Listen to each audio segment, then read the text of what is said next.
What is the salary of a game developer or engineer? What's the most challenging part about being a game developer? How would one who is already a software dev switch into being a game dev? Hey everybody, what's going on? Welcome back to the channel. My name is Zeeshan. For those of you that don't know me, I'm a software engineer tech lead working in the video games industry here in the US.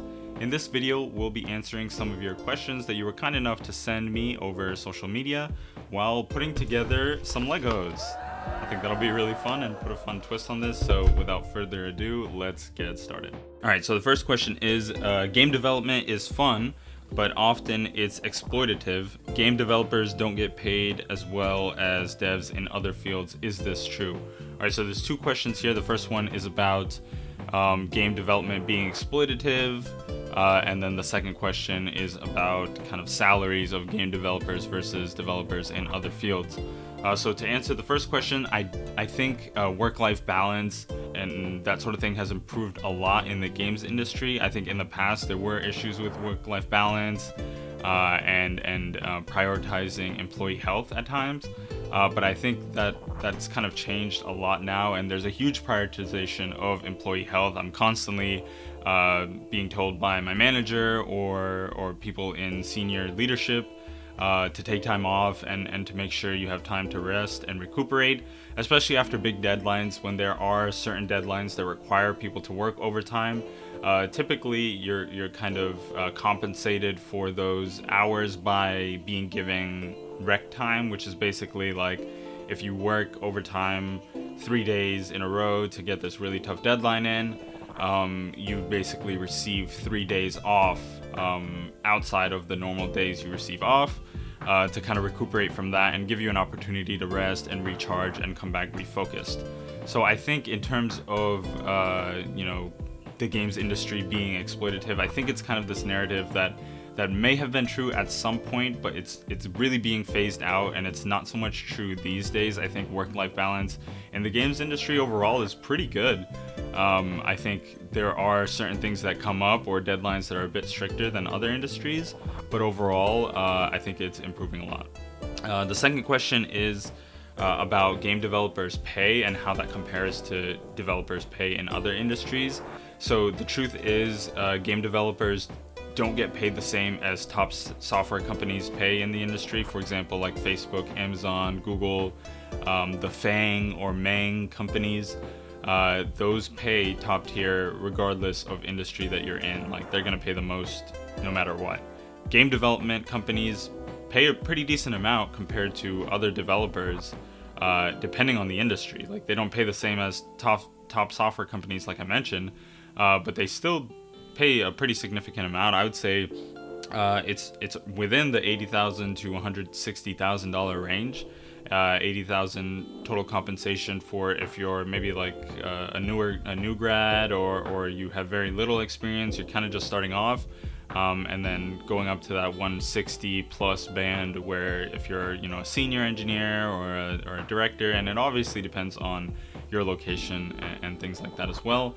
But I think overall the compensation is pretty competitive compared to other development jobs, just not the same as top tech companies, which is kind of to be understood. Like, just think about the scale between a gaming company which reaches millions of players, right?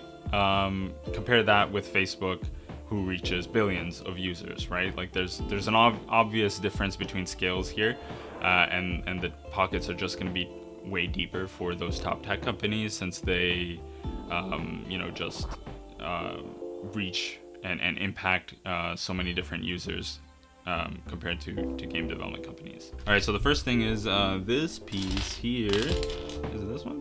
So this one here, and then we gotta get this guy, and it looks like this one kind of just clips right on top of it at the end there. Let's see. Boom. It works. Go to the next thing. Man, Legos are super fun, actually. I think this is the next piece, right? So we have our original piece, which is this one here, and it looks like we're being connected with a larger piece now. Actually, this second part looks longer than the first part. I think the longer part is this one, and the short part is this one. I'm just gonna remove this off originally. Put it on this shorter piece here. Then we can put these next to each other, and then finally combine it with this larger blue piece. I think it works. Looks like that kind of does what we want to do. Alright, so the next question is, what's the most challenging part about being a game developer? I think the most challenging part would be the deadlines. Like, there are often very, very tough deadlines that really can't be moved because, players are really anticipating the game coming out. Contracts may have already been signed with different, partners along the way, and things like that. So deadlines are just very, very strict. And sometimes because of those deadlines, you have to work overtime or you have to crunch a little bit. There might be things that are done or that need to be done a specific way where it's not necessarily the best way or the correct way to do something. You might have to do something the quick and dirty way just to meet the deadline, and that can often have some kind of negative repercussions where you need to document that and keep track of it for fixing it on for future projects, or maybe even fixing it for this project but later on through a patch or something like that. So I think deadlines would be the toughest challenge, Yeah, like I said, I used to play with Legos a bit when I was younger. Not a whole lot though. I think I didn't have like Legos. I might have had some like off-brand Legos. But I love the themes that Lego works with, like the different IPs, like Star Wars or Harry Potter. Those are really cool. Alright, so this looks a bit more like what we expect, I think. So the next question is, what languages or frameworks are best for game developers? So I think this really varies based on the type of role you're interested in game development. Overall, as a general kind of rule of thumb though, I think the best frameworks is a tough word. I think the best engines to use would be like Unreal or Unity. I would almost recommend Unity more, just because I feel like it's a little bit simpler and it's a little bit more widely used than Unreal, but both are really good engines to use. I think beyond that, using C# on Unity, C++ on Unreal, or just C++ in general, I think is something that you should really want to brush up on or get really proficient in, because most game development roles, especially on the back-end side, are going to be using C++ or C# or some variant of C. So if you know C++, if you have really strong skills in C++, then your skills will translate really easily to other languages. So C++ and Unity. Alright, so the next question is, how would one who's already a game dev switch into being a game developer? I think that's kind of confusing. I think what you mean to say is, how would one who is already a software dev switch into being a game dev? Because if you're already a game dev, you don't need to switch to being a game dev, right? So I think here, software development skills translate almost perfectly to game development skills, unless you're talking about something really super specific like graphics rendering or VR, AR, or machine learning. Even machine learning, it kind of translates pretty easily if you're doing machine learning on big data sets on the software side of things. So my biggest thing there would be to just get familiar with some kind of game development, like whether that's a side project on your own where you're just building a game that you think is fun or interesting, or you're building a game mechanic that you think would be pretty cool. I think that would be the most powerful thing you can do to kind of get an understanding of what game development might be like and how your skills would translate there, and then you'd be able to talk about a specific project that you made on the game development side, and speak to what kind of challenges you ran into, or why you chose to build that type of game project or game mechanic or whatever. And I think that would be the best way to translate those skills. Alright, so we put these two blue pieces on, like that, and then we put this piece on here, and then finally we finish it off with this little tail. Looks good. And then it looks like we put the three gray pieces on the top, so that'll go here, here, and here. So the next question is one of my favorite questions, which is, what is the salary of a game developer or engineer? I think overall, I just really like these kinds of questions because I'm really big on transparency. I feel like transparency is super important just for people to know, like what realistically can I expect to make in this role? Like, is it worth ultimately pursuing? Like, of course, it's really fun and interesting. I love video games or whatever. But is it something sustainable I can do that can make me a decent amount of money and put me on the path to, higher class or freedom or whatever? So I think overall, this really depends on your company and your years of experience. But at a very high level, very broad, I would say the range is anywhere from between total compensation of $80,000 to $160,000 or so. And this depends on your level and years of experience. So if you're new, if you don't have much experience, or you have very little experience, you're going to be on the lower side, where you're kind of like a new grad or up and coming, like just you maybe have 1 or 2 years of experience. You're going to be around that $80,000 mark. And then after a few years, once you move into kind of like a mid-level, you're going to be around the 100 to 120K salary level.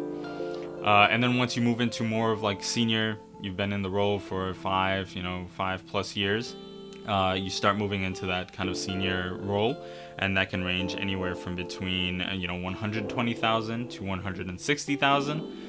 And this is where most people kind of coast. Once they reach that senior kind of level, even in some people in the mid area, they kind of coast at this level for quite a few number of years, because you're making a pretty decent amount of salary. Every 4 years or so, you're getting some kind of equity refreshers, which kind of keep you engaged and motivated to stay with the company. So that's kind of where it stays. But then beyond that, 160 plus is kind of like the director or staff level engineer. And there are very few people at that level, but that's kind of when you make upwards of 160,000 up until maybe 200,000. But that's that's a smaller number of people, and you probably have to be at the company a fair amount of time, maybe like 8 years or something, just at a high level. Which kind of ties into the next question, which is, what is the highest potential in the field, highest salary potential? I would say that the upper threshold is around that 200K mark when you're like director or staff level engineer. But it really varies based on the company and based on the type of product, right? So in startup scenarios, it can vary. It could potentially go up. But in startups, you're wearing so many different hats and you're doing so many different jobs that it's kind of hard to tie it to a specific role and a specific, very limited number of responsibilities. That's why it varies a little bit there. But yeah, I'd say overall it's around that $200,000 mark for the very upper threshold, which is quite a lot of money. But it's not as much as top tech, which is going to pay at that level around like $500,000, which is pretty absurd, but pretty amazing. It's funny, when I was little, I didn't really look through these instruction booklets all the way. I would kind of just like look at the end product and look at all the pieces and try to put it together myself as close as I can get to it.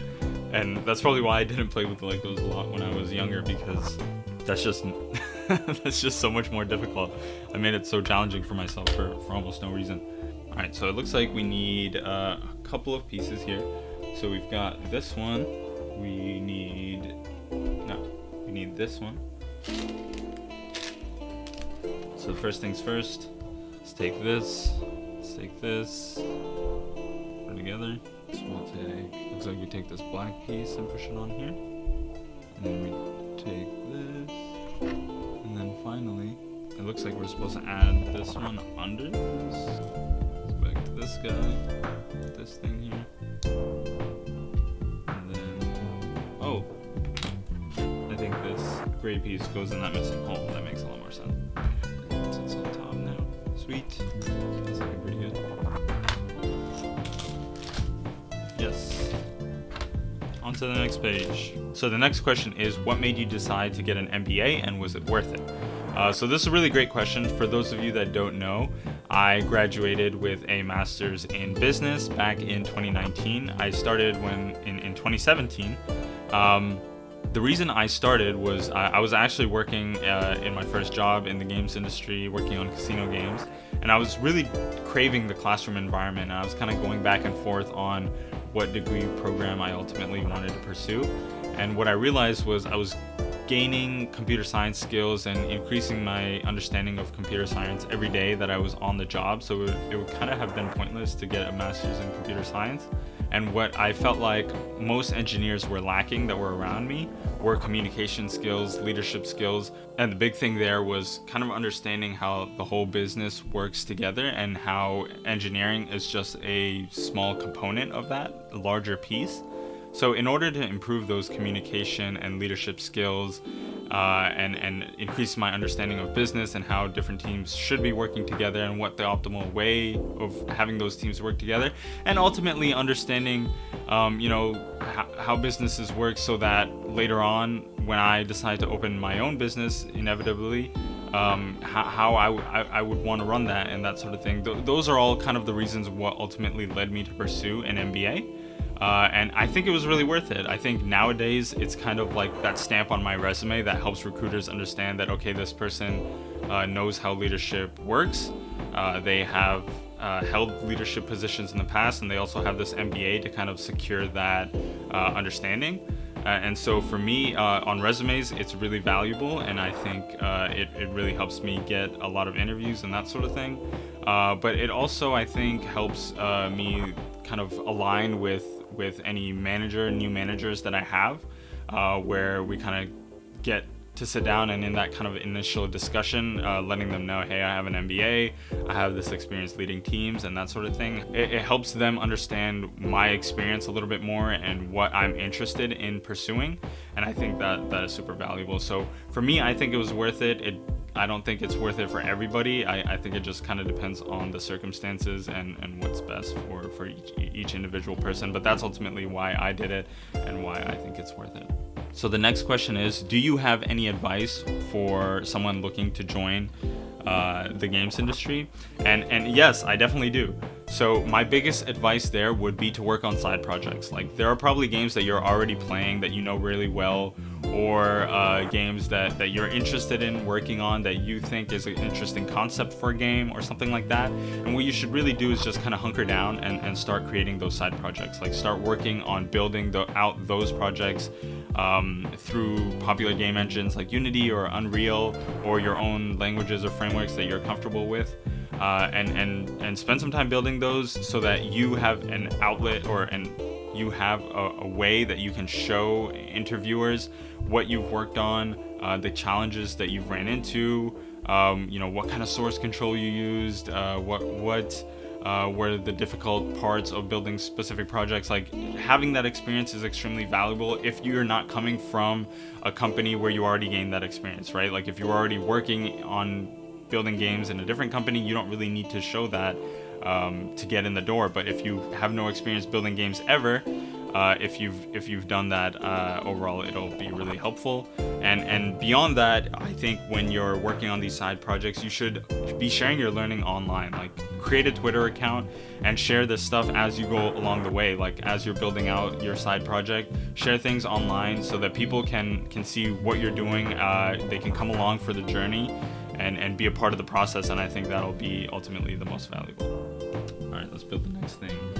So it looks like we need this guy, we need blue, this one, we need two of these with X's or crosses on them, and then finally we need four of these, and two of this one. Perfect. Alright, so I think we have everything now. So the first step is going to be taking this and putting it through one of these, like so. Then we're going to stick this guy through here. Next we'll put that through another one. And then finally we're putting one on the other side. Oops. Alright, so now it's kind of got one of these stoppers on both sides. And then we put these two on top. Looks like we put it. Oops. And sometimes Legos takes a bit of that elbow grease. There we go. Alright, let's go for the next question. So the next question is, I notice you are learning machine learning. Is it personal or career interest or both? Yuki. Sorry, Yuki's just crying the whole time. All right, so let's try this again. So the question is, I noticed that you are learning machine learning. Is this a personal or career interest or both? So for me, yes, I really like this question. Looks like the person follows me on Twitter or something, so they're aware that I've been recently interested in machine learning. I've been posting some threads on there, so if you aren't already following me on Twitter, go ahead and check me out so you can see what this person's talking about. But for me, I think machine learning is a really interesting space. It's mostly like I'm mostly interested in it because of personal interest. Like I'm not doing anything at work specifically for machine learning. I'm mostly just interested in it, and I think it's really powerful. So I'm trying to look at how it works and the capabilities of it. So maybe I can apply it at work in some way or just on my personal side projects. But for me, I'm kind of following the advice that I shared earlier, which is like when you're interested in a new topic that you don't have a lot of familiarity in, what you need to do is you need to work on side projects using some of the most popular frameworks and libraries and languages, and then share your learnings online. And that's kind of what I talked about in the last question, which is about how somebody can join or make their way into the games industry. So I think that's what I do. I work on side projects, share your learnings online, and in that way you'll be able to kind of get a really good understanding of it, and be able to show it off to other people or talk about it and collaborate with other people, and that'll ultimately lead you to being successful in that.